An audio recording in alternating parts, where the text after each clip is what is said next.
This week on the OneCast, we're going to talk about how to get somebody involved in fishing, some of our favorite fishing memories, and just general experiences we enjoyed on the water. That's a good one. That's a good one. Oh, God, it's a toad, son. It's a toad, dude. Let's go. I wake up to a little bit of drool on my pillow, feel like it's going to be a bad day.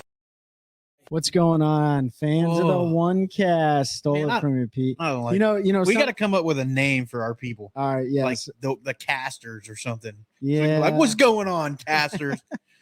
I think it's always hard to get that first like intro sentence out. You know what I mean? Like we don't script any of this stuff just for you guys, just so you know. But it's just hard sometimes. You get tongue twisted on trying to figure out the words that you need to bring out of your mouth to make this show awesome. But head on over to OneCastFishing.com. Use the code TheOneCast.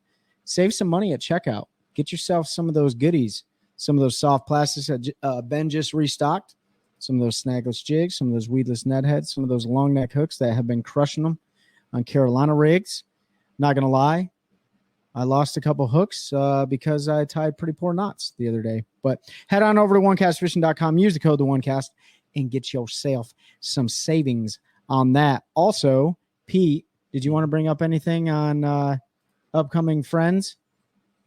Upcoming friends? You No. mean like partnerships? No. Yeah. Not yet. You're going to have to wait. If you're watching the YouTube version, then check out our hats and see the logo on there. And that might give you a little clue. Yeah. Don't zoom in too far, though.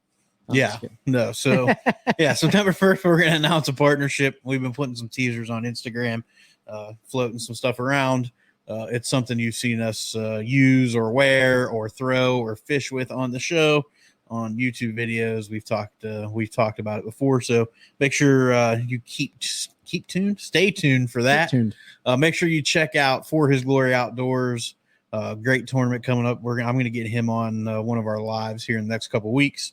FX3Inc.org, Heroes Harvest, Special Operations, Bass Anglers, all those organizations to help support those that have fought for our country and continue to be ready if called upon. So. Make sure you check them out. And it's been I don't know how you have been. Trey's been on some fish. I have not been on the water. Too busy doing the business stuff and some issues there I don't want to get into. But in the teaser, you mentioned about bringing folks fishing. Mm-hmm. But before we get in that, and if you had something else to say, but it gives you a chance to think about the answer, I want to ask you guys, why do you all love bass fishing? What is it about the sport that is our passion? And the reason why we have this podcast where we sit around and run our sucks talking about little green fish that swim in the water. Yeah. Hey, so for everyone, running your suck is just running your mouth. It's a very heavy military term. And that's a great question. And hey, listen, everyone, obviously we want to know why you love bass fishing. And we also need you to do us a favor and leave us a review on anything that you're listening to. It's not like Spotify, Apple, all that stuff. Leave us a review and share this with your friends. It really helps us grow the show. But and let us know why you like bass fishing. Man, that's a great question. And I think every single person probably has a different. I think a lot of the answers are similar. Yeah. But maybe how people got into bass fishing is very different. So I'll just tell you, like, bass fishing to me, the reason why I love it so much is it's challenging. It consistently challenges your decision-making process. But that's not like I didn't get into bass fishing or fishing in general because it was so challenging. You're right, because that's a lot of the reason why I love it. Because to me, it's four-dimensional chess in a way, because we're out there chasing these little green fish that have small brains that pretty much should operate on instinct. And we think we had developed patterns over the years and how they should operate. But we all know you go out there one day and you go to the very next spot the next day under the same conditions, and they're not there. Yep. You are competing against nature. So all the elements out there, you're competing against these living creatures that can do whatever they want. And they can do things that don't make any sense, or maybe it does make sense to them. We just don't know that yet because with forward facing sonar, we're learning so much more about bass behavior. But you have all those elements in there. There's so many variables involved. And anglers, we talk color, right, on our lures. Like maybe it makes an impact, maybe it doesn't. And I did, right, you can go down that rabbit hole. Now there's just so many variables involved that you're trying to put this puzzle together to just put 5 decent fish in the boat and hopefully do so well. And then if you're a tournament fisherman on top of that, not only are you competing against the elements, nature, these fish, but you also have to do it at a better level than everyone else on the water with you. Yeah. I just think it's one of those sports or one of those recreational activities that it can just like, if you do it right and you're ethical and moral about it, like it can make you a better person. I feel like it can, right? Like for me, I know and what I do for a living and even the family background I come from, like I got started in the outdoors with my family. They were very outdoorsy, but I wasn't really into bass fishing. Yeah. It was like multi-species. I think I talked about it on multiple shows ago. But the bass part of it, man, I didn't really get into it until like the last 7 years or so. And I got into it on a just a whim, man, just signing up for a random like Warriors on the Water tournament. And for some odd reason, like something stuck in my head and I was like, this is the coolest thing that I've done besides like jumping out of an airplane or whatever the case may be. Like it does stimulate an adrenaline rush that I don't know if I'm able to explain it, but for me, it satisfies me. And you're right. Like it's just a constant, never ending puzzle. Like you're never gonna solve it, dude. And that reward you have when you solve it and you do really well, you catch a monster fish. I mean, years ago, probably like 2016 or 17, Rick Klein caught a massive fish in a tournament, and like his hands were shaking. He's like, when my hands stop shaking, that's when I'll quit fishing. Yeah, and I mean that's just kind of how it is. Like you get that feeling that, I mean, you pull a big one in the boat, you're like everyone's stoked. Right? Yeah. Regardless of what like the outside demeanor is, right? There's folks out there who are super calm and all, but I mean that's the reward you get, and it's right. That's why we all love it. I don't know, Pete. You've been pretty quiet. So I think for me, like what got me hooked at a young age was it was a bunch of people like I was watching on TV doing something that I could relate to, and it's become. We know it's not about money now. It's not necessarily a rich man's sport, but it makes it a lot easier if you have funds. Yeah. It wasn't always like that. And, growing up watching when it was the 150s and even before that, whatever the elite series was back then, you just, those guys reminded you of folks that you hung, like they remind me of the guys that were in my dad's garage drinking beer over the weekend. Like, and the other thing that drew me, like I outside of work, because I have a job that you have to be very conformist to and you have to follow rules pretty strict, but like I don't like rules. I don't like being told a certain way, and I don't mean like tournament rules, but with bass, like there's no right or wrong way to go out and catch a fish. Is what I'm getting at. Like you can put your own twists on things, and that's how all these different techniques and all what this Maddie stuff comes up. Maddie Wong was talking about last. Yeah, if you listen to last week's episode, like you can do the same thing completely different and it worked for you.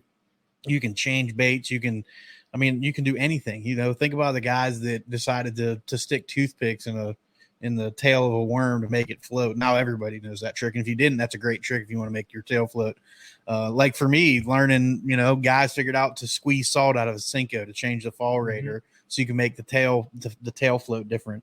All of those things in different ways you can change baits and using markers and now we have markers specifically for it. But I remember carrying Sharpies around to add, a little bit of color here or there. And I see those arguments all the time. You brought up earlier about color, like doesn't matter. And I mean, I know there's days where it's one color and that's the only thing that we can get like, it doesn't matter till it matters. And it doesn't matter till it matters. Yeah. It's one of the, right. And it's one of those things I think I've talked about before. Like there's so many variables, right? And as fishermen, as humans, like you change something and it works, or like, oh, that's the solution. Maybe not. There's so many other variables involved. One thing I did want to mention though is that, and Pete, this is a good point. You brought it up, is that on the competitive tournament side, like it's become very expensive. But this sport, this hobby, doesn't have to be that. Like, not at all. There are still plenty of folks out there who are just doing it for pure fun and enjoyment and escape, right? In the veteran community, there's a lot of folks who have gotten to fishing because it was a release and it helped with PTSD, just being in nature and connecting that way. And we've talked about numbers before, Yeah. like 50 million anglers, and 1% of those are your tournament. That's right. Like bass fishermen. So most people are just out there doing it for fun, and they just want to get into it. And you see it on groups all the time on what I hate more than anything is social media, because of the way people treat each other on there. But you'll see a guy like, my kid wants to get into fishing. What should I do? And they're like, I'll pick a cheaper sport. And it's like, DM that guy. I'm like, man, go to Walmart and buy the Shakespeare start fishing kit that's got some Senkos and some hooks in it. And it comes with a cheap little rod, and just go to a pond. Buy your license, because they will hammer you, but like just go to a pond and start fishing, or buy some night crawlers and some hooks and a bobber and go soak them and just figure it out. And if you want to get more, like, the good thing about social media is there's so much information out there now that you can gather, that you can learn, from other people's mistakes and lessons they've learned. But like you said, it's not, you don't have to have a ton of money to just go out and fish. You always hear fishing so expensive. It's really not, if you just want to go fish. I mean, a cane pole will catch a bass. Yeah. I mean, Fishing- or any fish. Yeah. Fishing, expensive is well, obviously it's relative, but fishing is only expensive if you're trying to be like the person you're following on social media, or you're trying to there are stepping stones to progressing in anything that you want to do. Yeah. And we want to, so like kind of the theme of this is like, how do you get people into the outdoors? How do you get people fishing and stuff like that? And talking about some of our memories and stuff, but you literally just have to just go do it. Like, if there was anything, just invite somebody, man. If you know how to do it, invite somebody to go do it. Or like, if you don't know how to do it, then just go try it out, because you don't have to tie a Palomar knot. You don't have to tie an improved clinch knot. You don't even have to use a fishing pole. You can use a water bottle, right? I mean, there are literally, and listen, please go back to our last episode and listen to Matty Wong, which is only part 1, but he kind of breaks that down like somebody who comes from the islands and progressed all his way to the Bassmaster Elites. But like, unlocking your imagination and creativity is really going to make you, it's gonna bring the whole world forward, man, in a fishing world. And I think a lot of times like on social media, it's not the 50 million recreational anglers that get involved on social media. I think it's the 1% tournament anglers that get involved on social media. And they make a lot of those comments. It's definitely right? a lot of just recreational guys too. Like, it's everybody on social media thinks they know everything, and they just want to be ignorant. I wouldn't say that. I think it's not just people anglers. It's just people. You catch a big fish, you want to post that picture. I mean, go down the road here, right? The little Try Bait Tackle Shop. What's on the wall up there? A bunch of pictures. A bunch of pictures from like the 80s, right? Of these massive bass. Yeah. People want to, share that success. And, That's right. Social media, a lot of people are just doing it because they push the. I think what Trey was saying, that it's the tournament guys that are ugly on there, and it's definitely not just tournament guys. I know plenty of people that act like jerks that have never fished a tournament in their life and never will. It's an opportunity for you to act like you know what you're talking about, even if you don't, and be flex on the internet. But we're not going to go to the negative. So for me, like, just take somebody fishing. Like, just invite your kids, friends, or if you got a buddy at work that you talk to all the time and you're always talking about fishing on the weekend, say, hey man, why don't you come out with me? Like, take them out on the water, to the pond, or wherever it is that you go, and just introduce somebody to the sport. And they may hate it, but they might fall in love. And then now you've got somebody you fish with, if you don't have, a close group of friends or people that you do fish with, or that gives them an opportunity now to maybe get their kid involved. And, it's a cascade effect when you get people involved. If they fall in love with it, then they're going to get other people involved, and we can keep the sport growing and keep it evolving. And just think, if everybody that's listening to this, somebody got them started, whether it was their parent, whether it was a YouTube video through COVID. I mean, a lot of people started fishing because they were watching YouTube through COVID, and a video popped up and they clicked on it and they were like, man, that dude's fishing in the HOA pond. I got one of those. And then they go to Walmart and buy an ugly stick, and they're out there throwing a Senko around, and now they've got $5,000 kayaks, and they're all over the place. It definitely hooks you, right? Exactly. When I think about my story, like my fishing story, you went fish, because I'm a little bit like you, Trey. I didn't really get into the bass fishing hardcore till 2013, 14, after I got in the Army. And I'll talk about that in a second. But I remember as a child, one of my first fishing memories. I remember after church on Sunday, my dad was in the Marine Corps, so we didn't get to go fishing a whole lot, and he was a recruiter in Arkansas.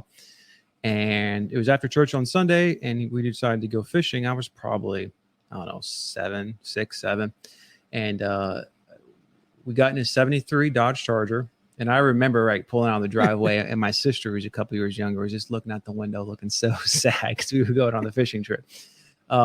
She never got the fishing bug. She never got hooked, but maybe she should have went. Maybe she would have been. That's right. But we went over to Lake Norfolk, which is by Mountain Home where he worked at, which is still odd to me because we lived in Flippin. We were close to Bull Shoals, but I guess there was a good bank fishing spot because we didn't have a boat or anything, and we ended up catching 3 fish total, and I caught 2. My dad caught 1, and ever since then, I've been a way better fisherman than him. Don't talk about hunting; that's a different story.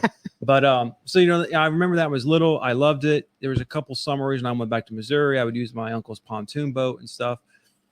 But it was really like 2013 or 14. I was like, I just want to go fishing, but I want a boat. I want to be able to move around and do all this. And so it was like most expensive date ever. I was back on leave in Missouri, went up to Bass Pro. I was like, I want that Bass Tracker. And paid for it and picked it up like the next day or the day after.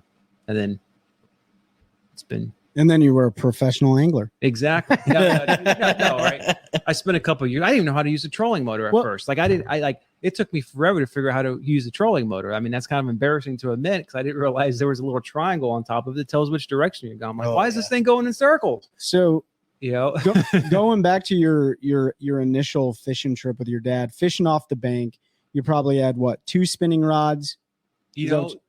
They might have been Zebcos. Or 2 closed face rods. To be honest, they might have been one like the Zebcos of my grandfather's from like the 1960s. And then what were you using? Just a cork and some crickets or worms? Or I don't remember what I was using. He was using like a very small grasshopper topwater. Okay. So very, artificials. very small. Yeah. Yeah. And I might have been using worms or something. I don't know. And that wasn't the first time fishing, right? We've done bluegill fishing, catfishing, and that's usually what we did more of growing up was catfishing from the bank and all. But yeah. But that was the first memory, but of many memories, correct? Mm-hmm. Mm-hmm. Like plenty of days, plenty of afternoons, whatever the case may be, spending with your dad, probably your dad's friends and stuff like that, fishing, whatever the case may be.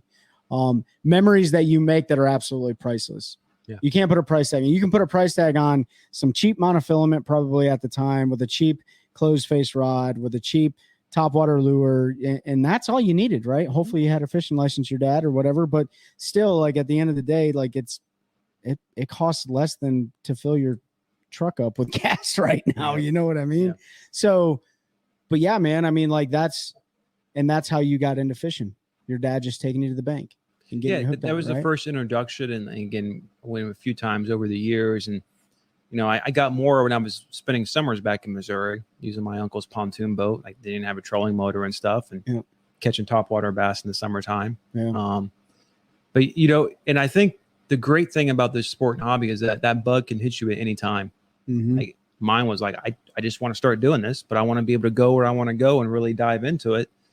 And I was probably 23 at the time. Yeah. Still young, but I didn't have I could probably count the number of times on my hand we actually went bass fishing growing up. Yeah. Yeah. Pete, what about you, man? If you can remember, because I know you grew up in a all fishing family, but if you can remember that one memory that got you into it, what would it be? Yeah. So, I mean, I grew up fishing, like it was just what we did. But it was everything, I don't have a lot of early memories, but I know like from pictures, catching bluegill and stuff on a bobber. My dad, I never owned a push button reel. My dad, from the time I started fishing with him, forced me to learn how to throw a regular open faced Mitchell 300. We had a pile of them. Best reels ever made were the old Mitchells. So, that's what I started on. And the first, I would say when I got hooked on bass fishing, and the first bass I really remember catching, I was probably 5, and we owned some family property on a little private pond. It's like a 13-acre pond, and we were up there in the spring doing some work, and there was probably about a 4 or 5 pound female on a bed. And my dad seen it, and he goes, come on with me. And I remember he had a Texas rigged tequila sunrise curly tail worm, and he flipped that joker out there, and that fish ate, and he set the hook. And I'm probably looking at butterflies and stuff. And he goes, hey, I think I got one, and hands me the rod. And I remember reeling that thing in and just running around showing everybody this big old, this big old largemouth. And there was this whole nother story, but the lady that lived next door to our property was actually a concentration camp survivor. Wow. And I remember she was out there watching on the porch, and she's yelling, "Oh, Peter, you catch me a big one." And she's yelling down with her accent. That was a terrible accent, but, and so like, then I had it. So then every weekend I'm like, Dad, let's go. We called it the lake. I'm like, let's go to the lake. Can we go to the lake and go fishing? And from then on out, I remember like, it was just what we did. Like when we had free time, we went fishing, in the winters in the north, you don't fish a whole lot. We did some ice fishing, but usually we're hunting then. But as soon as you get back out in the water, like we were trout fishing in the spring when ice was off, then the bass started. You started doing that. We started fishing some tournaments with my dad at a pretty young age, just out of a bass tracker. I mean, until I was probably 22 years old was when my dad finally bought a bass boat, and it was an old used one. But we fished tournaments in the 17-foot bass tracker with a 9.9, like all over the place. Won a ton of money out of that boat. But all through high school, man, I had a group of friends, and that's what we did. Like we would get off school, we would go home. One of our moms would drive us and drop us off somewhere. We'd fish till dark. They would pick us up. Then we got driver's license, and that was what we did. And it probably kept us out of a lot of trouble. Yeah. Because that was literally, we would have the rods and stuff and, in the truck, and school would be done, and everybody would pile in the vehicles, and we'd drive down to the river and stay there till we had to be home at 9:00 or whatever time and go home. Probably hurt my grades, but it kept me from getting involved in any other nefarious activities. So, I mean, I'd take a C over jail. Yeah. And we grew up, we're all pretty similar age. And I know, looking at our statistics, if they're somewhat accurate, a lot of folks that listen to us are in that, 28 to 40 range. I mean, that was a time when drugs and all that were getting really bad. Like I remember I could have gone into the bathroom at the high school and bought anything I want. Like you name it, and you could have bought it in the bathroom off somebody. And it's like, no, I got $50 in my pocket. I'm going to run up to Gander Mountain and buy me a new spinning rod or something. I'm not going to, I'm not going to waste it on drugs. So it truly did probably keep us out of trouble. Because everybody called us rednecks. I grew up in a pretty suburban area, and that was just what we did. Drive our big old Tonka trucks. That's what everybody used to call our trucks, even though they were just, I think, like Dodge. Did you have like a Skeet Reese style Tonka truck? No. Oh, no, I didn't have. He's got the Ford, like F650 or something. I don't know. F5050. So yeah, I mean, really, that bass is what got me hooked on bass fishing. But as far back as I remember, we were fishing somewhere, doing something, and my dad's dad didn't fish really, so my dad was kind of the one that got involved, and then from there we had friends that did it, and so we would go with them and do that kind of stuff. But man, lots of good memories as I think about just, and bad. We almost died a couple times. Sunk a boat. Oh yeah, in 34-degree water on Lake Erie one time. Well, we'll have to get your dad on sometime and tell that story. Yeah, that was a bad one. And you gotta have. It's truly a miracle that I'm here. Like, honestly, we'll get him on next time he comes down. Well, for those who can actually see us, this table, and we mentioned it a few times, but Pete's dad made this table and brought it all the way down from PA. Mm-hmm. And this thing weighs like, I don't know, at least 16 tons. Yeah. So it was a joy bringing it in here in the room. But you got to have his dad tell the stories because there's no other way that anybody could tell them like him. Yeah, for sure. We'll have to put an E tag on that one. But you, yeah. But you said something. You said, man, in your facial expression right there, your eyes widened up, like you got a smile on your face, and it basically just unlocked some memories. It was like my life flashed for you, man. Just thinking about, there you go. You don't think about that stuff all the time, but then you start talking about it, and it's like, man, yeah, it's crazy. You can't put a number on that stuff. And tying it back to like how you get someone into fishing, or man, why you may need to get somebody into fishing, right? To unlock some of that imagination, to create some memories. There's a lot of people out there that literally go through the daily grind, and it's like Groundhog Day, and they really don't have they feel like they don't have a sense of purpose, or they just don't have anything to look forward to. We all get in that rut. Like, I mean, I've been in that rut before. Right now with my long days at work, like I just feel like I have no time to even think. Heck, it was even hard to think of a podcast we were going to shoot. Right. But then we started unlocking some memories, you know, and talking about this stuff. So just seeing both of your guys' nonverbals, like as you start talking about your experiences, makes this hobby, right? Because it is a hobby or a sport or whatever. It makes it worth it. And it's not for everybody though. I'm glad you brought up like using it as a tool to get people out of a dark place, because it really, I mean, and we've all done it our whole lives, but I remember like, going through a tough time. I was not making the best choices in life. I was an adult at that point, but, had gone through, you know, bad relationship, blah, blah, blah, the normal stuff. And I remember my buddies, man, just constantly hammering my phone and texting and calling, like, you need to come fishing, get out of the house, let's go, blah, blah, blah. And finally one day you like drag yourself out, and it doesn't take long, and you like got the bug, and you're like, okay. And then your weekends, and you start doing more positive things. So like, if you know somebody that's feeling a little down, even if they've never fished, like just getting outside is good. And it's a good way to get somebody out. I mean, my mom doesn't fish, but she'll go out on the boat with my dad, and she lays on the deck up there or on the back deck while he's fishing, and reads a book and suntans just because it's good to get out on the sun. You get to spend time with people, get some vitamin D, vitamin D. But yeah, it's definitely a tool you can use.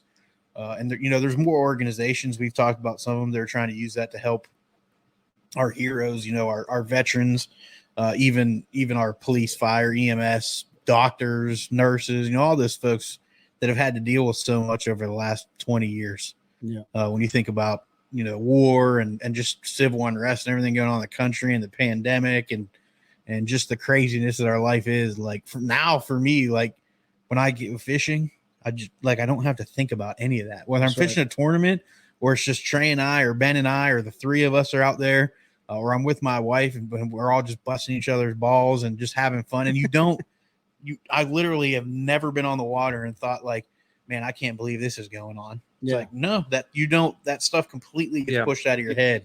That's a great point. And I want to hear about yours in a second, Trey, one of your earliest fishing memories. But the great thing about fishing, and again, it's not for everybody, but everyone, you know, processes being out in the water differently, right? A lot of folks just do it for an escape to push everything out. A lot of people are doing it for a competitive thing. You know, me personally, like I'm out there.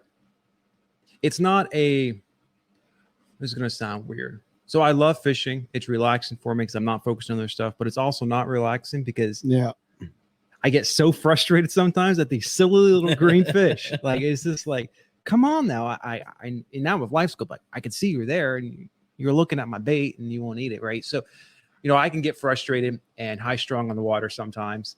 You know, you get a backlash or something, but still, like, then I'm focusing on that, you know, that type of stuff, and not, you know, all the ancillary things that may be going on in the world. But answer this. You get frustrated. You get irritated. They're not biting. You see they're there. You get a backlash. You tie a bad knot, whatever. How many times have you just said, that's it, I'm done, I'm leaving? Like you're at a job and you're doing whatever job you're doing, and you're just annoyed because the people around you suck, and you just don't like that day, and you're like, dude, I just can't wait to go home. Do you think like that on the water? Like, yeah, I'm just going home. So I mean for you, I'm not going to say I haven't said it. So I've never actually followed through. So it is different for me now because I live on a body of water. So when I can go out and I can tell right away if it's going to be like, if they're really on and chewing, or if it's really going to be a struggle. I'm like, well, there's about 9 other things I can go do.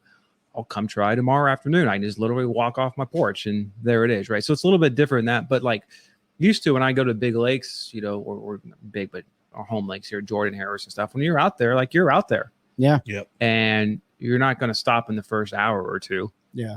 Right. You're going to go at least probably 4, 5, 6, 7 hours. And we've all been there. We've gone 12, 14-hour days in the summertime just trying to figure it out. Yeah. So like my situation is kind of unique in that regard because it's just such a small lake. Like you go check the spots, you're like, well, they ain't gonna eat.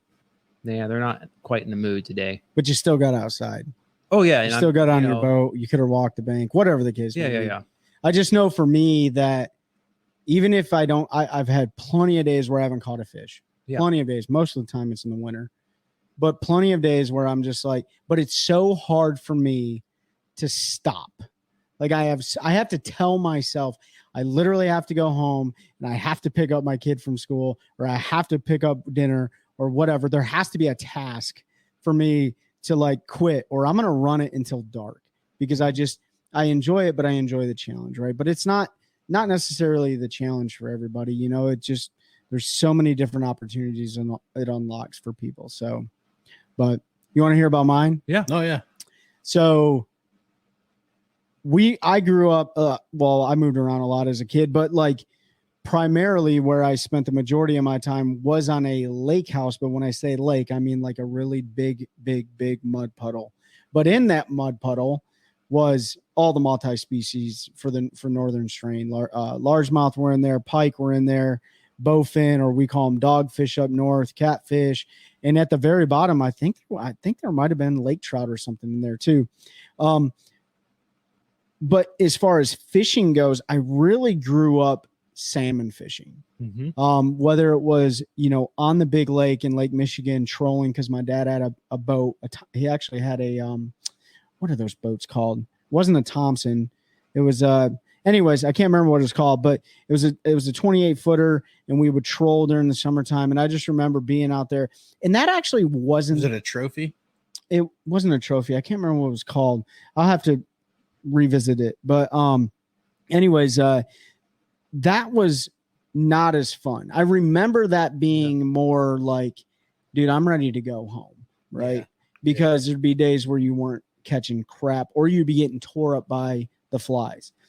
But fast forward into the September-October time frame, when the Kings were making the run up the river systems, I would go up there with my dad, and I have some pictures of this. Actually, today's my dad's birthday, believe it or not. But so I would go up there every year with my dad, and I would be the guy that would net the fish, right? Because it would be really hard for a little kid to catch those 20, 30, 40-pound kings. But I remember when I was like 6 years old, I was up there, and my dad handed me the rod. We were up at Tippy Dam, which is in the Manistee River in Michigan. And he handed me the rod, and dude, it was on. Like, it was on. And back in the day, you could snag, right? It wasn't illegal. So like, it didn't matter where the fish was hooked. And so it was like raking these giant beasts of salmon in. And I remember getting it in and my dad netting it. And then I remember him saying, hey, hold this bowl underneath the fish's butt. And it was a female. So he threw it over his shoulder. And as soon as he did that, all the eggs, we call it the skank, would come out. And then we'd sit there right on the shoreline. A little bit of caviar. Right. And before you had to actually borax your stuff, if it came out of the same water, you're good. And then we would literally tie our own spawn sacks and go right back at fishing, right? If we'd use Cleos, spawn sacks, but a lot of times it'd be lead weights with treble hooks on them and stuff. But that just got me so intrigued with catching fish. But I will say that between joining the Army in 2005 to in 2014, 15, there was a huge gap for me of not fishing. And you hear that a lot out of, I'm sure your friends say it all the time. Man, it's been 20 years since I've been fishing. And they always say, man, I'd love to go fishing, but they just never do it. And for some odd reason, I was just like, I'm going to do this. Yeah. And I signed up, and I still got the picture. I'll have to send it to Pete so we can post it. But it's like a little Plano tackle box, which I still have in there, and 2 spinning rods that I went and fished my very first bass tournament. And I didn't even have a clue what I was doing, but I had so much fun. It was 2 fish. We caught the whole day. I was on Jordan Lake, like 9 hours, straight up pissing down rain. And for some odd reason, it was the most enjoyable thing I had done in years, man. And then that unlocked a lot of those memories. You know what I'm saying? So for me, that's kind of how, like Pete, like you grew up in a fishing family, fished multi-species and stuff. But I really didn't get hooked on the species until recently. Yeah. Yeah, it's there's just something about bass, and there was a period of time where we didn't really bass fish. We got really heavy into musky fishing and traveled around, throwing giant baits on big, heavy telephone poles, which you can do for bass now. I mean, we caught a lot of bass doing that. Bass, I wish I had a cell phone to get pictures of because I know there were some giants back then, but those were like trash fish when we were musky fishing. Yeah. That's interesting about bass fishing is that part of the reason is that there is such an industry behind it, and there is, the most talked about, right? Especially like, kind of our formative years, late 90s, early 2000s. Again, we didn't do a lot of fishing then, or at least I didn't. But it was all over TV and like, well, it was everywhere. Right. I mean, with the non-endemic sponsors back there, you walked into a gas station and Kevin Van Dam was holding a bag of Doritos. Like, so like we grew up seeing that, even if we weren't into the sport at the time. But two, like bass they're just ubiquitous. Like they were in all 49 states. You can catch them shallow all year long. We all know there's summertime in the South. Like it's harder to catch them shallow, but you can still catch fish shallow on the bank in the summertime because people do it all the time. And you can, and the thing about bass is that they're so aggressive that you can fish a bazillion different ways and catch them. And it goes back to the imagination. Like put a hot dog on you can catch a bass. 100%. I caught him on a piece of grass before. Yeah, exactly. On a hook. Yeah. I caught him on a straight hook. Yeah. I caught him on a piece of candy. Yeah. Like, you're using a gummy worm? No, I was using one of those orange slices and dragging it across the top of duckweed. Duckweed. And it just topwater blow up on the Cape Fear River. There's a video going around social media now of a guy catching a big old largemouth on a croc. Did you see that one? On a croc? It's like the little kid's croc. What? He put a treble hook in the bottom, one out of the back with a feather on it, and somehow put an eye with a wire through it so he couldn't pull it. And he's throwing it out there, and he was just twitching it real fast across the surface. And this like 4.5 pounder comes up and just freaking swallows it, dude, on a bright pink little kid's croc. Speaking of which, topwater, that's the other thing. Like bass, they will hit topwater a lot, and right, just about year round. Yeah. Outside of like this really cold fall weather. Yeah, and there's still some guys who swear they'll throw buzz baits in like 55. As soon as it hits 50 degrees. Exactly, right. And a few years ago when the heavy hitters were here, like Jacob, I think it was Jacob, we was catching him on a frog in Harris, and the water was like 55. No, that was Dave Lefebvre. Smoked him on a frog in Harris. Yeah. Oh, was it? Yeah, he caught a pile of them on a frog in Harris, and I'm like, I can't even hardly ever get bit on a frog in Harris. Yeah, I know. So I mean, and that's part of the reason why it's so popular, right? Because anyone can access them pretty much. And that goes back to what I said, like, there's no right or wrong way to do it. Like, we were blown away that he was catching them on a frog in March, but he had no problem picking that up and throwing that frog. That's right. That's what he was comfortable doing and knew he could get bit, and he did it. And that's why it's so cool. And if you join a club and you do tournament fish, or you get a group of friends that do, and you all fish fish the same body of water, and you talk afterwards, I almost guarantee you that everybody caught them doing something a little bit different. Oh yeah. Like you might all be throwing a wacky rig, but I guarantee it's 3 different colors, or you were doing 3 different things with it, or different location. A different location. Somebody was shallow, somebody was mid depth, somebody was deep. Like there's no right or wrong way, and that's, for me, that's always kind of been the allure. Is you're not fishing against anything but yourself and what the Lord's provided us. Like, it doesn't matter what the other people are doing. And that's when you get caught up in dock talk and all that. We've talked about that. Like, not catching other people's fish. Like, just go out and do what you want to do. And like, however you want to do. If you want to catch fish in 6 inches of water when it's 91 degrees. Look, I was actually just talking to my wife about this. Like, when I first got down here and first started fishing, like the only thing I did on Jordan Lake, regardless of the time of year, was flip jigs on laydowns. I flipped the Texas rig on laydowns. Yeah. Pile of fish. And then I said, I got to learn how to do other things. I don't catch nearly as many fish as I would. That's right. When I'm flipping jig on laydowns. I'm like, she's like, yeah, you're right. You hardly ever fish a jig anymore. I'm like, that's because I want to catch them doing other things, but I need to just go back and do what I know worked for me. In the summertime, like on Jordan, there's one cove. I'm sure you could, there's just standing little laydowns, right? All in there. You just take a little Texas rig trick worm, and you're bound probably to pick up 2 fish going through that cove and all. And, they weren't big or anything, right? And so that's why we probably transitioned to other spots, looking for those bigger fish and improve our game. But one memory I have, although this was October, it wasn't quite summer, but I'm going in that cove, my little spot, I'm going on and I see a bass, and you know how dirty Jordan is, Mhm. Yeah. but I see this bass almost on the surface, just nosed up in like 6 inches of water with his nose up against the laydown. You know how they get, Yeah. and I'm like, oh, I see you. And I literally flipped him on his head, and he picked it up and had him in the boat in like 3 seconds. Like I was like, I called my shot on that one. I'm like, you know, that rarely happens unless it's spawn. You're Yeah. right. And then you got to work them. So that was cool. I did want to ask you guys kind of your favorite, maybe tournament fishing memory, because we've all tournament fished. And I asked that because, you know, we've talked about being young and just going out and having some great memories but we're all interested in this. We talk a lot about tournaments and all, and it is a competitive level, and we've all had bad ones. We probably had more bad ones than really great ones. So I just like, what's your favorite memory where everything kind of went right? Trey, you want to go first? Yeah, man. Like, so that can be a loaded question, right? Like Mhm. everybody loves to win. And listen, like this is transitioning into tournament stuff as Ben talked about. And I do have questions for you guys after the fact too, or not after my story, but later on.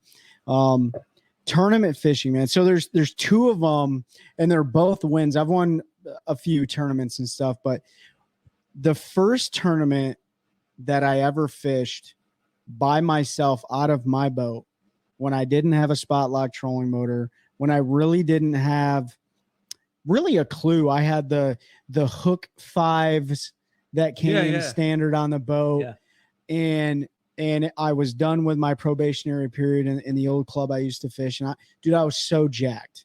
I was so pumped up. I was like, I felt like I was a big kid now, you know, even though I'm like 30 something. Yeah. and I'm like, all right, dude, this is it. Like, this is it. And so I go out, and I was fishing Sharon Harris, right? Everybody hates Sharon Harris, but I love it. It's my home lake, I would consider. And it's a hard lake to fish tournaments. I knew that, but I dedicated myself to fishing where I believed the fish were at. I didn't really have much knowledge, Was there grass back no, then? there was no Oh, grass. This is after the grass. This is after the grass kill. And dude, first couple hours in the morning, I catch one keeper, which was under 16 inches. And then I went through a whole slew of like 16 to 19 inch bass. Mm-hmm. And I was catching them all on a chatterbait, a bladed jig, a chatterbait. It was a chatterbait, Yeah. Z-Man original chatterbait. Your Walmart specials, man. And I was having a blast. And then I went to a spot and I stood on my trolling motor facing into the east wind, right? East wind. Yeah. And for all the old wives' tales, east wind. Wind out of the east, fish bite the least. Yep. Mhm. Fish out of wind out of the west, fish bite the best. Facing into an east wind, controlling my trolling motor, throwing a 5XD, sexy shad crankbait, with I don't even remember what size line, I don't even remember what size reel or what reel and rod combination. All I know is I caught a fish that was over 20 inches and another fish that was under 16 inches, and I won the tournament. My very first tournament. And then the same year, I know it's long, and then the same year, the very last tournament of the year, I fished a Lake Randleman, where I never had been before. And it was in November. It was brutally cold at the time. There's no map card for that lake. I don't even know if I had updated graphs anyway, so when it mattered. And everything I caught 4 fish all day on a white spinnerbait on isolated rock chunk. But after the second fish, it was like something clicked, man. I was like, oh, this is what they're talking about when they mean find a pattern. Yeah. And I won the tournament with like 13 pounds for 4 fish. And so those are the two. I know you asked about one, but like that year was the most memorable year of tournament fishing. I'll never forget it, man. It was such a cool experience. And I'll circle back around to my questions later. You know, it's interesting that sometimes those years just go right. Cause I had a similar experience in, I think in 2017, it was my first full year with the club. And, but the one I'll talk about here, Lake McIntosh in October. And this video is on YouTube. If you go to the YouTube channel, you can go back there and you can see everything that I did. But on that lake, I had practiced. I ran all the way west. It's about 6 miles long under 2 bridges. I don't know if either one of you guys have been to Lake No, I haven't. McIntosh, Nope. but at the almost the very west part of the lake, it makes a 90-degree dog leg south, right? And then it goes maybe a quarter mile, and then dog legs right, 90 degrees, and basically it dries up there. If the water's a little high, you can get back there, but that's basically as far as you can go. So in practice, I'd been catching them, crankbait, jig, Texas rig there. Okay, I think. So on tournament morning, I run there, but I stop right when you go under that second bridge, and I pull up a little cove there because my plan was to make my way down there, make my way to the juice. First cast, 5-pounder, KVD splash, top water. And they say, oh, you never catch a fish in the first one. That's bad. 2 cast later, 4-pounder. Couple of small ones. Anyway, I basically, that little stretch there, I rotated all day on both sides of the bank. It's really narrow. And I had a 6-pounder hit at the boat. And I would put that, I think I had 7 or 8 bites all day. 2 of them came off, so I put 6 in the boat, so a cold one out. I would only put down that top water when I had arthritis. My hands were so sore for working that. I pick up a crankbait or a jig and drag around for 5 or 10 minutes. I'm like, well, this ain't working. So I'm going to, and like I said, it's 7 bites all day. I went a long time without bites, but I knew it worked. And I ended up weighing in 22.8 pounds. And I can walk it up, and he's like, "Oh, you guys." I was like, "Yeah, I got a decent bag," and everyone's just like, "Holy crap!" Because I think the second had like 12 or 14 pounds or something. Yeah. And it was just the only time I've blown, I think, everyone out. Because the other one I won that year was a lot closer. It was like 12 pounds over 2 days, right? Tough on the Chowan River in August or whatever it was. Yeah. It was just one of those things that magical days that went right. It was just like, Yeah. It's just meant to be sometimes. And you cracked it over a 20-pound bag, dude. Yeah, when it's your time. That's still my best tournament bag ever. Yeah. I've had a couple of days where I've caught more. And that's interesting because I have never, like, for everyone listening, I've never won a tournament with a limit. Never. Like, I've won, I think, like 4 or 5 club tournaments. And yeah, like, yeah, I've never won a tournament with a limit of bass. That's crazy. Yeah, to think about that. That's wild. Yeah. What about you? What you got, man? So I two I have to share real quick. So the first one was the first storm I ever fished. I was probably 10 years old, and they didn't do a number draw blast off. They did everybody idle out to the no wake zone, get to the edge of no wake. The tournament director blew an air horn on a bullhorn, and everybody just went Shotgun blast. Shotgun I love those. So it was on Lake Erie. I think there were 75 boats. So there were 74 bass boats, and there was my dad and I in our bass tracker with a 9.9. And they blew that horn, and I just remember those bass boats. They're just blowing by us, right? We're waking, and I'm like, this is the greatest thing I've ever done in my life. And like so that was one that will always stick with me. And part of why I felt I much rather would have a number and like one at a time go, but that shotgun blast was something that kind of got me hooked. And then monster truck rally. And then honestly, a fun one for me down here was the first club tournament I fished with my club. We were fishing on Falls Lake. I'd never stepped foot on Falls Lake. It was March, I believe. The water was a little bit high. It was like 2 foot up. Ooh, good times. It was late March. It might even been in April because I ended up losing a fish that I saw on a bed. But regardless, I knew what the water conditions were, so I did a bunch of map study, and I was like, I'm just gonna go in there. I'm gonna put this spinnerbait in my hand, my springtime spinnerbait, and I'll show a picture of it sometime on here. And I'm just gonna put my foot on the trolling motor, and I'm gonna cover water, and I might catch 5 fish. And I rolled up to where I was going to start, and I was going to run this stretch. It had some lay downs, and some grass was in the water because it was up. And like my third cast, I catch like a pound and a half fish. Nothing big, but I'm like, well, at least one ate it. So we'll see what happens. So I go down the bank a little bit more, and I'm fishing a lay down, and I get to the left side of the lay down, fishing right to the left. I throw up in there and I take it off the first branch, another like pound and a half. I'm like, all right, so this is gonna work. I think I only ended up with like 7 bites the whole day, 8 because I sight fished that one. That ended up breaking me off, but I ended up finishing second. I didn't win, but like it was just they all thought I was a ringer because I'd never fished them before. And I come in and take second. And all morning I was like, I've never been on this lake, so I had 2 rods on my deck. I had a flipping rod and I had that spinnerbait rod. You said falls in March. And it was falls like end of March, and that can be a different. Yeah, you know, our club used to always go to falls in March, and like it's that time of year, it's hit or miss. Like the weekend prior, they may be catching 30-pound bags, and the very same PBC, if they're out there like next week or 2 weeks later, sometimes it takes like 14. That's right. I think water temp plays a role. Yeah. Like it was starting to warm up. Like I said, I saw one on a bed, so they were starting to move up. The water was high. It was like, I'm trying to remember. It was like 57 or 58 degrees. So they were starting to slide up shallow to feed up, and it had to be a little warmer. I was probably closer to 60. What year this was? It was last year.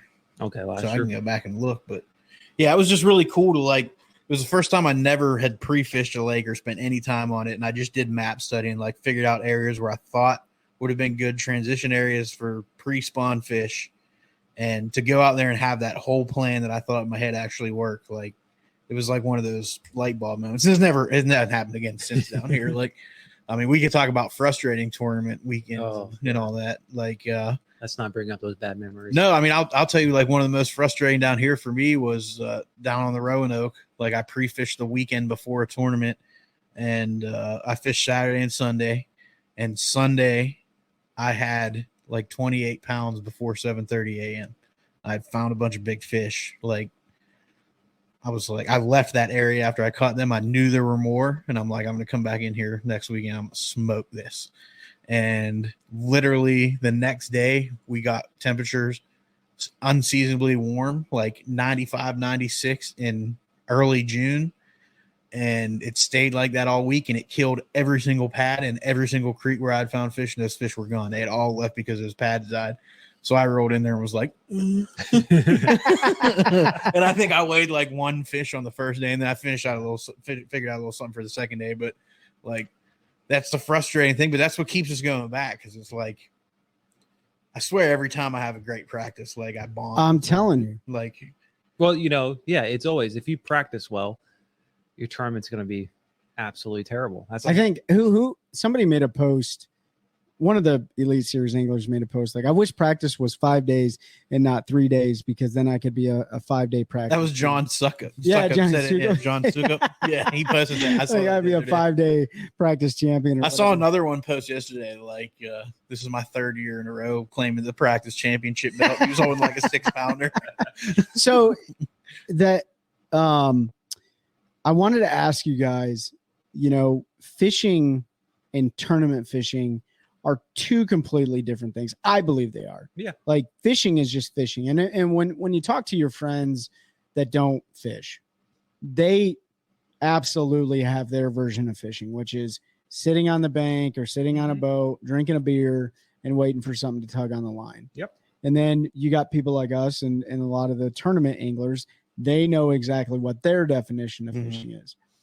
But growing up fishing for fun in general, but then getting into the tournament side of it, have you stopped having as much fun? I'll leave that open. Like, is it less fun?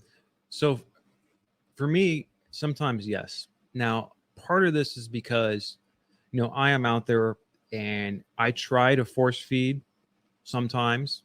Where a lot of, like, if you look at my deck, most of the rods are rigged up of a OneCast fishing product, right? Because I want to be able to go out, make a video, get content using the products that I make, right?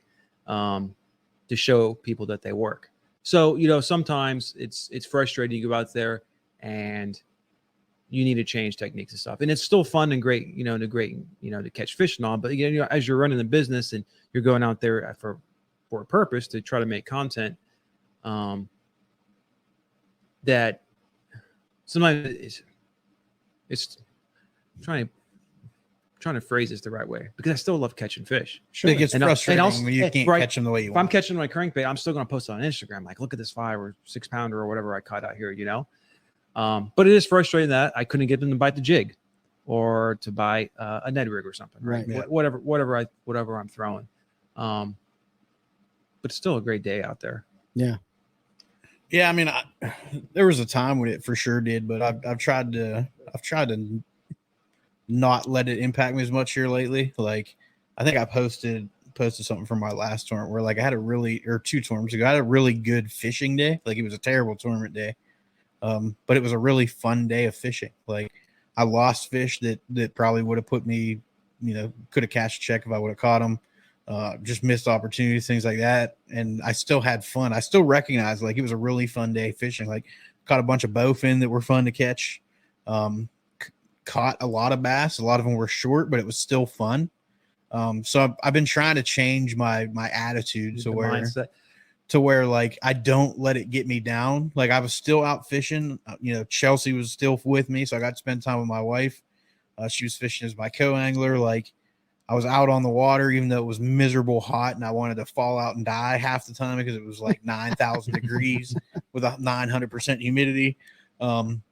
I've tried to change that, and I get where you're coming from, because we did it some on Harris this year. Where, like, we caught a bunch of fish, but they were all like either shorts or whatever, and we're like, oh, short fish, and you're like, it's still a fish. Like, It's still fun. it's still fun to catch them. I understand the point, because we want to go catch big fish. We want to say I caught 5 for 25 or whatever it is. You know, brag to our buddies, tell them we're on the juice and all. You can't really say you're on the juice when you catch 51.5 pounders. I mean, we're not in MLF. Well, here. MLF, it used to be. Not the OG. You know, so that's a good point. You know, and Trey, you can give your answer to your own question here in a second. You know, one of the best days I had fishing was just over a year ago, and it was on the flipping jig, the snagless flipping jig. It hadn't been released yet, right? Because we hadn't gotten the iCast. But I was fishing it. I didn't take cameras or anything out there. Not trying to make content, just going out having fun. And I caught 24 pounds in like 3.5 hours. Yeah. 6 something, a 5.8 and a 5.4, and one was 3, and then like a little dink. I was like, man, it would have been awesome to have a camera, but I still love that day. I had a great. Yeah. Obviously, I took my phone out and took pictures and stuff. But that was one of the best days, because I didn't take the cameras and stuff. I wasn't focused. I was just going out there to have fun. Yeah. Right. So it also kind of is the mindset when you're going. It's hard to go catch a 51-pound fish, you know, during a tournament when you know you're going to need 2.5, 3 pounders to catch, you know, to cash a check. Yeah. Yeah. Right. So it's situational. That's right. You know. Yeah. I think it's one of the things you hear out of a lot of people. Man, I'm done tournament fishing because it took the fun out of fishing. Yeah. Right. There's a lot of people that say that. And I said that myself too. I took a break. I took 2 years off from really tournament fishing or 2 or 3 years. Well, mostly because I was deployed and doing other stuff, but I really did. It was my fault. It's my fault. Right. And I say that because I wasn't taking the stress and the pressure and using it for something positive, like a good amount of stress or a balanced amount of stress and balanced pressure and some fear and some other things. That's good for the human mind to feel that, you know, sometimes not all the time, but like, it's good to have that, because what that does is it challenges you. Like, and if you go out there, especially on the tournament side, and you don't feel like you're being challenged and you don't really feel like it's doing anything for you, then maybe it's not for you. But then you got the guys who are like, it's just taking the fun out of it. Well, maybe channeling that energy in a different way is maybe going to make it a little bit more fun.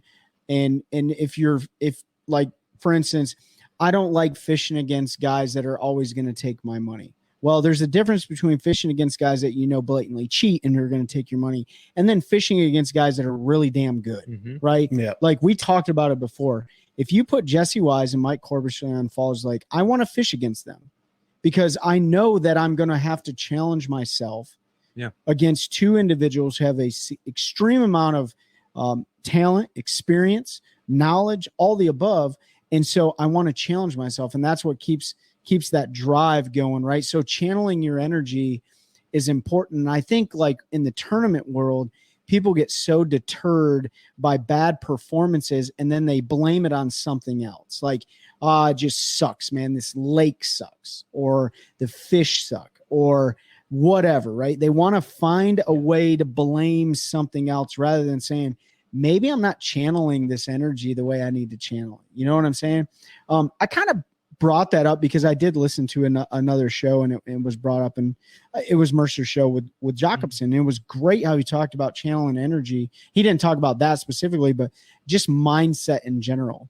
And so like so many people talk about like, man, I used to tournament fish, but it really took the fun out of it, so I don't fish anymore.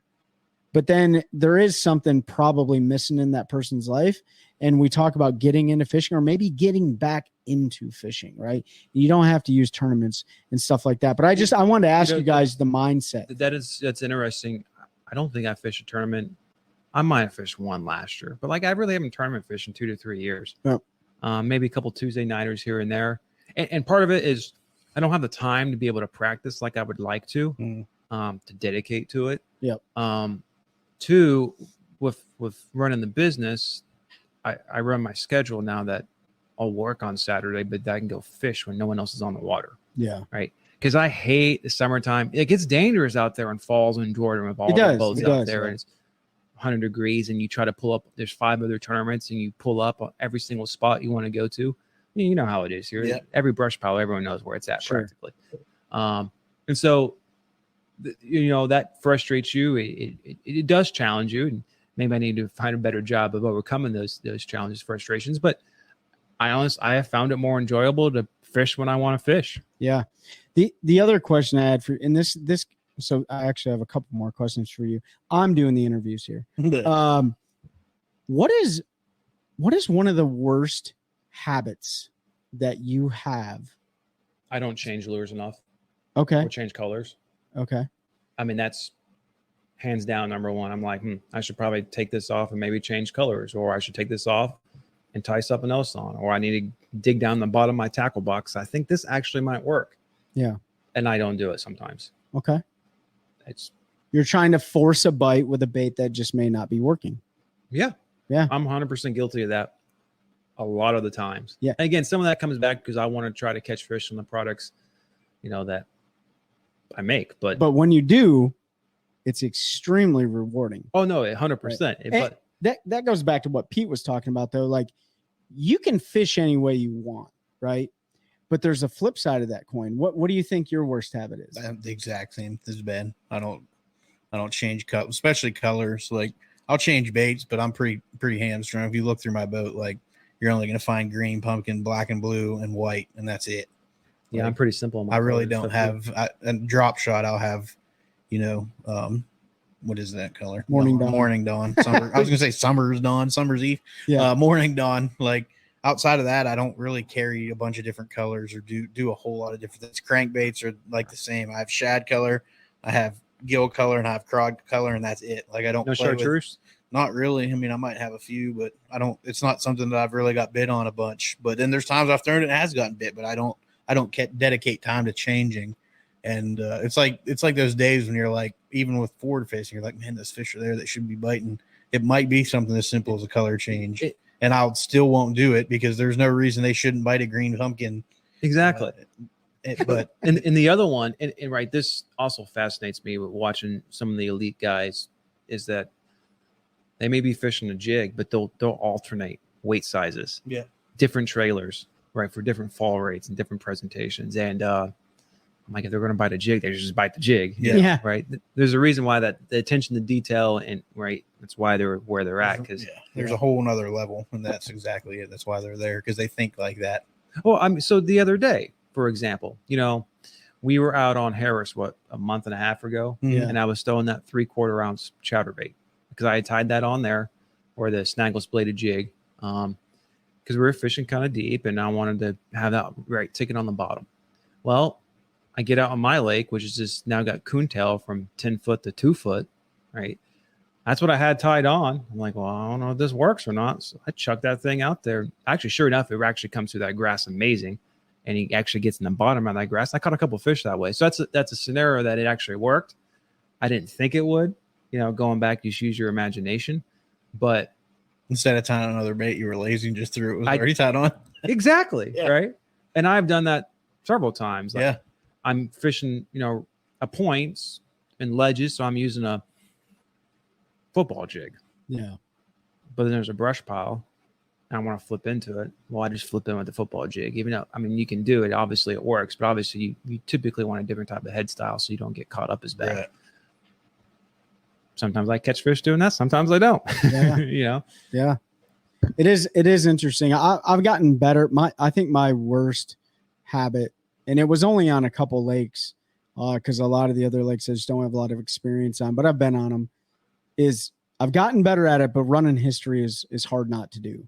Oh yeah. Right. And I think, watch and like dock talk, right? So not dock talk as we're talking at the docks, but I consider watching YouTube dock talk.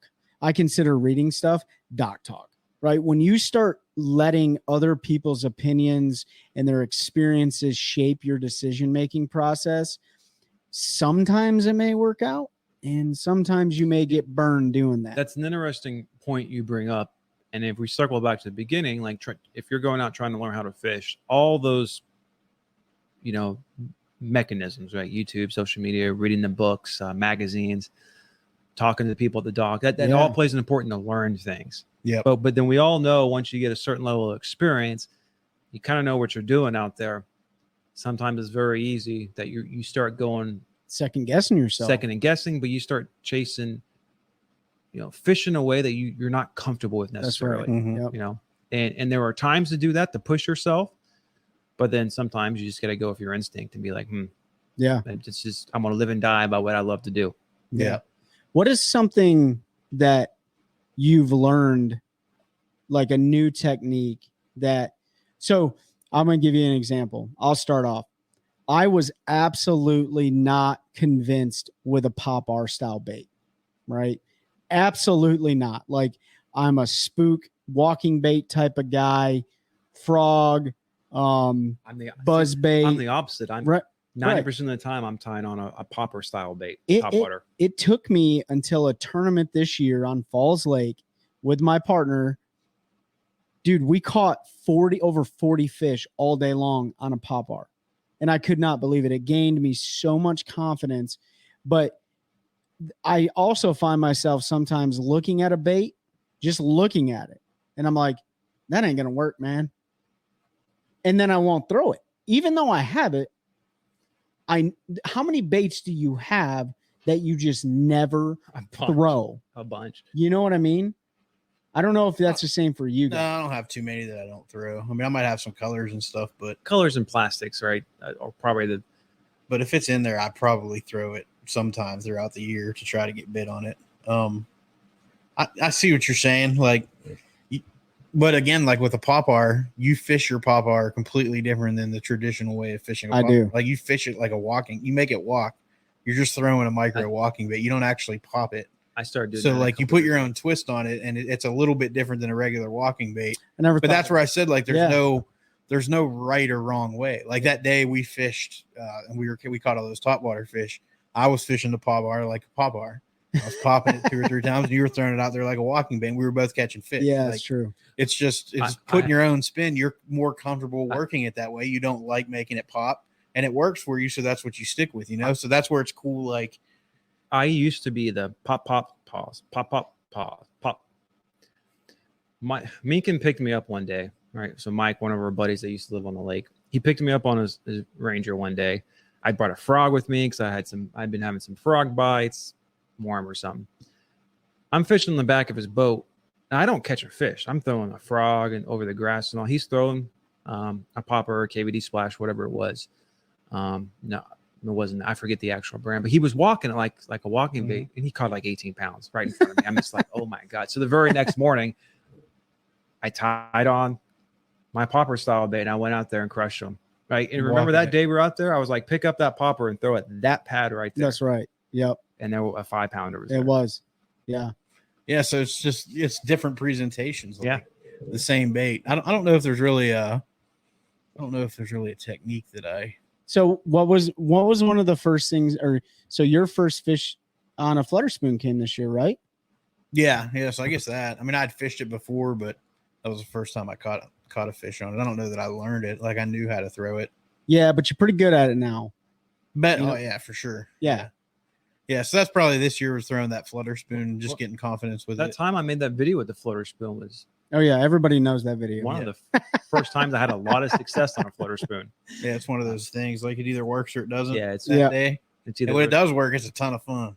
you know, So hair jig is something I hardly ever throw. Yeah. yeah, me too. Right. And it's something I should probably do more of, especially in the wintertime. Yeah, but they're either on that or they're not. Just kind of like just like a spoon. Right? Yeah. And a lot of times that bites. There's only one bait to throw in the wintertime.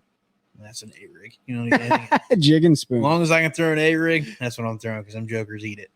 But so we talk about getting people into fishing, but then there's also when people are in fishing, like Ben and Pete and myself, we're in the tournament fishing, or we're just so racked up with gear that we just love fishing in general. You can still get people into new techniques, right? Like I've learned a lot from Pete. I've learned a lot from you. Like the continuing education is just something else that keeps me coming back, right? You talked about the toothpick and the tail of the thing. I didn't know about that till I saw it on TikTok the other day. Yeah. Not even gonna lie, There's so much out there and everybody does things different. Everybody's got strengths. Like I like to think I'm an above average bed fisherman, and I'm hoping like you learn. I know my dad learned some stuff. He's been fishing for 50 years, but when we fish your tournament, the Heroes Harvest, like he didn't understand bed fishing. And I put a lot of time into like figuring out what you can get away with and stuff. And I had one on his bed. It ended up being a slot fish, so it didn't count. I ended up throwing back 5 slot fish that day and then would have had 20-pound plus bag. But that's another story. But like the first one we rolled up, I seen it up there ahead of us. And I pulled down and I flipped up in there and wanted nothing to do with it. And he's like, that fish isn't gonna bite. I was like, oh, it'll bite. So I took that white D-bomb and I flipped it in there past the bed and I reeled it as fast as I could and I smacked that fish in the side of the head and it spun around and it grabbed the things and it took it off the bed and I said, 2 more flips, I'll have it in the boat. I flipped it down there, did it again, wound it as fast as I could, smack that fish in the side of the head. It fell down to the bait. It picked it up by the tail, carried it off. I said, it'll eat it this time. I wound it as fast as I could. Before I could hit it, that fish went. And he was like, I never would have thought you could do that to a fish on a bed. And I'm like, I've learned a lot down here. Yeah. But like, that was something that I never would have done that I learned a few years ago. And then, you saw me work that one this year, that like 4.5. I worked that fish for like 15 minutes, but I knew she was going to bite eventually. Yeah. Like you just learn how those fish behave. And Absolutely. Trey has taught me a ton this year about offshore fishing because that was something I definitely was not as confident with. And we spent a fair bit of time on Harris where there's a pretty good, I don't want to say there's pretty good. It's a lot easier, I think, to learn. It's a good training ground. It's great because there's a lot of fish that'll school up offshore and you can learn what to look for and things like that. You get bigger schools. It's not like trying to learn on Jordan where the schools are little, like 4 fish. Ben talked about it before. Like maybe it was on a live that we did, but how do you get over like not catching fish? How do you maintain a positive mental attitude? And you said what?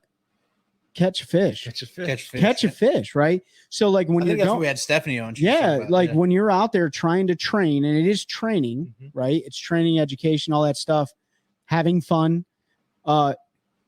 It's kind of hard to do it on the lake where you're not catching fish. It's just hard. Like you just can't, like you're just not having fun. So you're not training. Your training sucks. You're not learning anything, right? That's the worst thing for me when you come off the water, you didn't learn anything. And that's I think that's where a lot of people like channel in that energy. I say again, like if you're trying to learn and that's part of the process and you learn something, even if you didn't catch a fish, but you're learning stuff more about like how lizards fall off the tree in the early spring, stuff like that. Right. Yeah. Those types of things like that keeps you coming back for more. I want to share something with you guys. And I know that a lot of people get hit up on social media and stuff like that, but I think it's important. We talk about getting people into fishing.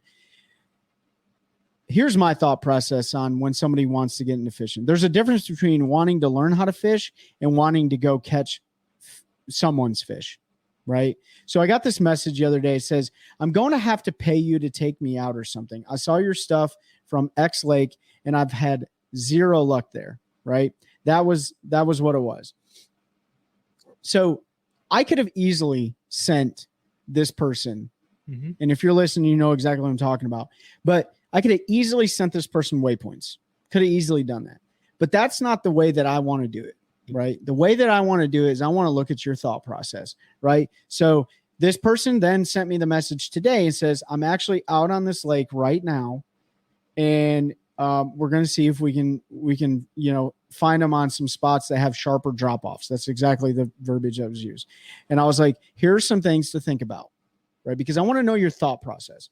Think about the current, think about the bait, think about the cover and the structure, think about the thermocline, think about the wind, the wind direction, right? And then some other correspondence happened. And I was like, if you find them, I was like, find the fish if you have electronics before you ever make a cast. Mm-hmm. Don't waste your time throwing where they aren't. Yep. And then if you find them on the bottom, hit them with a deep crankbait. And then after that, if you catch them, start finessing them. If you find them suspended, look at flutter spoons and swim baits and other techniques that are going to hit them in the middle. So like the way that I process this information is like, I don't want your waypoints. I don't want you to tell me where the fish are at. Unless it's like Pete or Ben telling me like, hey, like legitimately go to these bed fish, like you're going to win, right? Because we don't have no information rules in club tournaments and stuff. But there are some ethical things with that. But when somebody's trying to learn how to fish, like you don't really do them any justice by just telling them where the fish are at. Yeah. You just don't. Like it might boost their confidence to catch a fish, but if they don't exercise their mind and think like a bass, then they're never going to learn. Right. And so that's just me. I wanted to share that little anecdote with you guys because that's been going on for months and months now. I've been sharing screenshots with you guys like of people hitting me up, and it does not bother me. Like, please send me messages. No, I get them too. Trey and I. Yeah. share Like screenshots all the I time. think it's great, but don't get mad at me when I don't share waypoints with you, because I'm not going to do that, because that's not challenging you. That is not challenging you. Now, if you're saying I'm taking my son out there and I just want to put him on some fish, might be a different story. Yeah. But a lot of people use that as an excuse to get waypoints from people as well. So I just think like it's important, like getting people into fishing. And then the last thing I'll say, if you're going to take somebody fishing, sit down in the boat and control the trolling motor and like show them how to fish. Don't go up there and hammer all the fish right in front of them. This is just me. Like that really, I remember being a kid and like sitting right next to my cousin who's whacking all these fish and I'm not catching a dang thing, and it deterred me from even having any fun. Like I like to put the people on the fish. So like I'm not a guide or anything, but like it really helps them when you're not whacking all the fish. That's just me. That's just a personal opinion. But I'm all about, especially if you're taking somebody fishing for the first time. Like Yeah. the point is to have them catch fish. there you go. If you don't take them to a tough lake. Yeah. Like take them somewhere where Like- you know you can go out. Like Gaston. Yeah. That is Go to Gaston and find us one of them schools of dang spots and give them a drop shot rod and watch them catch 300 Take them under any bridge. half a pound dang fish and just have the time of their life. Yeah. And then, you can start to sprinkle in the harder stuff. But That a is- lot of folks will be like, I went fishing on a boat for the first time. Well, where'd you go? Jordan Lake, and we never got bit. Yeah, probably not where I would have went the first time. yeah, it's one of those things, and that's some great advice there. I think as we're kind of coming to the conclusion here, if you're taking somebody out fishing or people want to learn how to fish, do it when the conditions are best, right? Unless that's the only time they have. And what I mean is, try not to go out in like August and July if you're in the South. Yeah. Right. Wait to the fall. It's cooler where if someone doesn't have the experience, give them a spinning rod. Just Texas rig it, let them cast around. When you know there's a higher percentage, like there's just cast around these logs, right? We'll go around, or don't probably take about like in the middle of January Yeah. when it's super cold, unless Unless you're going walleye fishing or something. I don't you're know. on the juice at some spots, right? And because there you can fish very slow, and especially if they're on the bottom. But yeah, I mean, it's just you want to increase the chances they're going to catch a fish, right? So simple techniques. Take them crappie fishing. I was just going to say, like, Crappie, bluegill, we're talking bass here, but you bring up a real good point. Like if you're just trying to get somebody into fishing and introduce them, there's nothing better than grab a couple dozen minnows and some jig heads and roll out on the lake and find a school of crappie or a brush pile. That's it. Yeah, and 100%. just let them catch Or 300 catfishing. Catfish. Like it doesn't have to be. If somebody says take me fishing, I'm not taking someone. they probably don't care. Like honestly, if they're like, hey, I want to go fishing. If they're like, hey, I want to go catch bass, that's different. If somebody just asks you to go fishing, Like take them something where you're going to catch fish, crappie, Absolutely. bluegill. Take them to a pond where is loaded with little bass, and they can throw a wacky rig and catch 3,000 of them. Like that's what gets people hooked. Because we've all said it as we start to wind down. Like every single one of us has a memory of getting started. And for Ben and I don't vividly remember, but I know I caught a bunch of panfish because I've seen. Oh the yeah, pictures. 100%. I was out catching fish, and that's what made it fun. My dad handing me that rod after hooking that bedfish, like catching that fish is what hooked me on fishing. It was the catch that hooked me. And then as I got older and learned more, like it was the challenge and figuring out behaviors and patterns, blah, blah, blah, that kept you interested. It wasn't just going out. Because honestly, as fun as it is to catch fish, if I went out and caught 40 pounds every single time I was fishing, I don't know how much fun it would be. After a while, it would get old, right? Think about old hobbies you had, if you had any, like stuff that you enjoyed doing for a while, but it might have been like a very repetitive thing. Eventually, you start to do it less and less, and then it's just something that's in the closet or in the garage that you don't do anymore because it doesn't challenge you, or it's not something that interests you the way it did. With fishing, like it's different every day. Sometimes it's different after 12 hours. One thing 12 hours ago doesn't work the next day. Yeah. So, but yeah, if somebody asks you to go fishing, just take them fishing for fish that you know that they're going to catch. Let them get some fish. Let them catch some fish. Don't take them to Jordan Lake in July and August when the fish are deep and the schools are small and there's 500 other boats out there trying to catch them. Like, I'll say this before I think two things, right? Trey, if you want to take us out here in a second, but one, that's okay if they are kind of a bass fisherman and like they want to learn a new technique. And that's a different scenario than like a novice, right? Two, hopefully I didn't offend any cat fishermen out there when I said I'm not taking one catfish. There's nothing wrong with it. And to be honest, like those guys who target like down in the Cape Fear, those 100-pound flatheads and all, like there is a real technique and knowing the spots and all that. I know nothing about that. I catch catfish when I'm bass fishing by accident. And the only other way I really know how to do is either a trot line or you just sit there and wait. And I want to be moving around and stuff. So, like in that scenario, I'm not going to be a good teacher because when I don't know, it's not super enjoyable. So like with that, like also take people out when you have the most confidence to be able to do that. Absolutely. Because it used to, when I was making the YouTube videos, I get hit up all the time and take them out. And to be honest, with the summertime Jordan fishing, right? For every video you see, there may be 4 or 5 days that there just wasn't enough footage for video. And, not being a guy, not having the confidence, right? I'm not going to take somebody out. Right, especially they were offering to pay, and I wouldn't do that because I don't feel comfortable doing that. Yeah, because like there is some movie magic involved. You're seeing the good stuff. You're not seeing the 8 hours of just driving around the lake, wasting gas, looking at a screen. So it's not wasting gas. It's figuring out the puzzle pieces, but sometimes it's wasting gas. Yeah, sometimes it is. Guys, definitely go check out our last video with Matty Wong. I think you really like it. He talks about his journey and what got him into fishing. We wanted to share our experiences with everybody and kind of our mindset. Take somebody fishing or get somebody back into fishing. And it doesn't have to be bass fishing. Just get them in the outdoors. And for all the crap that we give the wakeboarders and the jet skiers and all those people that are out there on their pontoon boats and yachts, you know what? They're also probably doing it to escape from other things and get that good mindset back, so it's important for everybody to enjoy what God's created for us. And, we appreciate all of you following along. Like I said, leave us a review and please share the show with your friends if you like this kind of thing. And Ben, Pete, got anything else? Yeah, just real quick. Like Trey said, if you can leave us a review, follow, whatever it is on the platform you do, it really helps us continue to grow. We keep growing and that helps us move up in the algorithm, because even with podcasts, there's an algorithm and there's certain metrics that help get you out there in front of folks. So reviews are big. September 1st, we got an announcement coming. We'll keep teasing that. Looking forward to bringing you an opportunity to get some gear and support an awesome company. And I think that's about all that I have. Ben, you good? Good. All right, guys, take someone fishing, get them back into fishing, and let's create a culture of anglers helping anglers, one cast at a time. That's a good one. That's a good one. Oh, God, it's a toad, son. It's a toad, dude. Let's go. I wake up to a little bit of drool on my pillow, feel like it's gonna be a bad day.